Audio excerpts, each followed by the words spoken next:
3000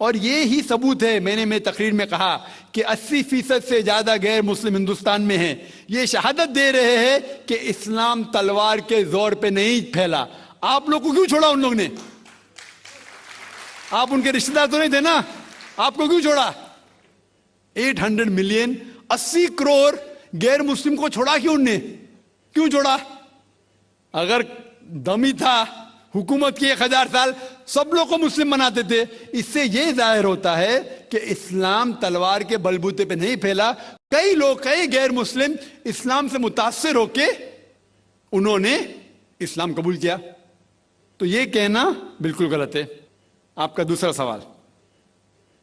سوال کہ ہمیں کیا کرنا چاہیے؟ یہ علیحدہ لا نہیں ہونا چاہیے، سب ایک ہی کامن سول کوڈ ہونا چاہیے، اور سب مذہب کی اچھے چیزیں لے کے کامن سول کوڈ کرنا چاہیے۔ میں آپ کے بالکل ساتھ ہوں، باقی مسلمان شاید آپ کے خلاف ہوں گے، میں آپ کے ساتھ ہوں۔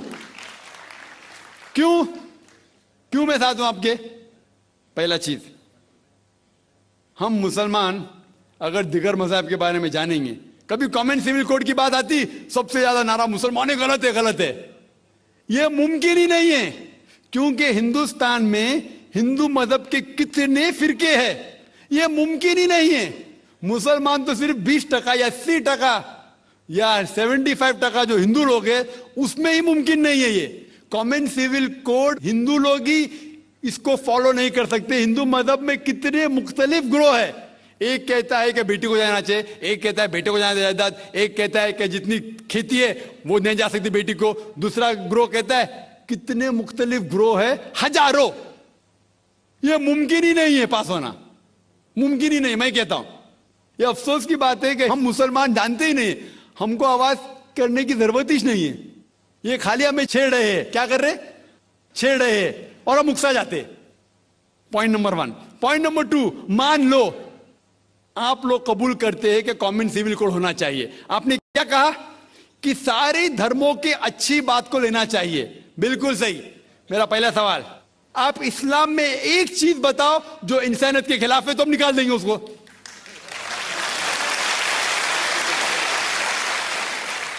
آپ کا یہ کہنا بالکل صحیح ہے کہ باقی مذاہب کی اچھی چیزیں جو ہے، مثال کے طور پہ میں نے تقریر کی سملیرٹیز بٹوین ہندوازم اینڈ اسلام، تو جو اچھی چیزیں ہندوازم کی میں لے چکا ہوں۔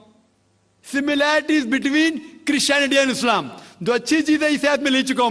میں یہ پوچھنا چاہتا آپ سے، ایک چیز جو اسلام میں خرابی ہے وہ تو بتاؤ مجھے، تو اس کو نکالیں گے نا۔ لیکن منچ کے اوپر جب ڈیبیٹ ہوئے گا انشاءاللہ میں آؤں گا انشاءاللہ۔ ہاں، منچ پہ جب ڈیبیٹ ہوئے گا کہ ہم کیا کریں گے، ہر مذہب کی اچھی چیز ہوں گی، تو میں یہ چاہتا ہوں کہ اسلام کی طرف سے اس منچ پہ، اس سٹیج پہ انشاءاللہ میں آؤں گا۔ یہ چیلنج ہے، کوئی بھی شخص ہندوستان میں ہو، منسٹر ہون دو، کوئی بھی سوامی ہون دو، کوئی بھی شنکراچاریہ ہون دو، انشاءاللہ میں طالب علم ہوں اسلام اور دیگر مذاہب کا۔ میں تسلیم کرتا ہوں کہ ڈیبیٹ ہونا چاہیے، حق بات جو نکلی، لیکن اس کے اوپر عمل بھی ہونا چاہیے۔ حق بات جو سب سے بہترین ہے انسانیت کے لیے، اس کے اوپر عمل ہونا چاہیے۔ اس لیے جو آخری کتاب جو اللہ سبحانہ وتعالی نازل کی، قرآن شریف، وہ انسانیت کے لیے سب سے بہترین کتاب ہے، اس کے اوپر عمل ہونا ہی چاہیے۔ آپ کا تیسرا سوال، کیا یہ ہندو جو ہے انہیریٹنس کے اندر، یہ انہیریٹنس جو ہوتا ہے اسلام کے اندر، 1/3 حصہ، 1/3 حصہ ہم ول میں دے سکتے، دینا ضروری نہیں ہے، دے سکتے ہیں۔ اسلام کے جو ول کے اندر جو آتا ہے انہیریٹنس، وہ قرآن کی آیت ہے سورہ نساء کی سورہ نمبر 4 آیت نمبر 11، 12 اور 176، اس میں کہا گیا ہے کہ جو بھی آپ کی جائیداد ہے، اللہ سبحانہ تعالیٰ کہہ چکا ہے کہ آپ کے بیٹے کو بیٹیوں سے ڈبل ملے گا۔ آگے لکھا گیا ہے آپ کے والدین کو 1/6 ملے گا، صرف اگر بچے ہیں تو والد والدہ کو دونوں کو 1/6، اگر بچے نہیں ہیں تو والدہ کا 1/3۔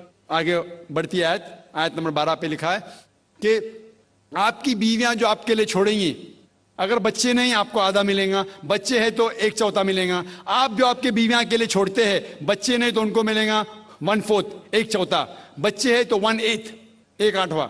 یہ ڈیفیکلٹ ہے یاد رکھنا، آپ جا کے ریفرنس دیکھ سکتے ہیں، سورہ نساء سورہ نمبر 4 آیت نمبر 11 سے 12۔ اور اس کے بعد اگر آپ کس کو ول کرنا چاہتے ہیں اپنی جائیداد میکسیمم 1/3, لیکن یہ ول جو کریں گے آپ, یہ ان لوگوں میں سے نہیں ہونا چاہیے. آپ نہیں کہہ سکتے کہ میں میرے بیٹے سے زیادہ محبت کرتا ہوں, بڑے بیٹے سے, اس لیے اس کو زیادہ دوں گا, یہ بالکل غلط ہے. لیکن جو یہ دائرے میں نہیں آتے ہیں انہیریٹنس کے, ان کو آپ 1/3 حصہ دے سکتے ہیں. آپ کہتے ہیں آپ کو یہ چیز بہت پسند ہے, آپ بھی کرنا چاہتے ہیں, آپ کو کون روک رہا ہے؟ انڈین گورنمنٹ کے حساب سے آپ اگر ول کریں گے, کیا میں میرا 1/3 حصہ دینا چاہتا ہوں, کوئی بھی روک نہیں سکتا ہوں, میں بھی نہیں, نہ منسٹر بھی نہیں. اور پورا اگر فالو کرنا چاہتے سچا دھرم, آپ اسلام قبول کر سکتے, ہم آپ کو ویلکم کرتے. وآخر دعوانا الحمدللہ رب العالمین.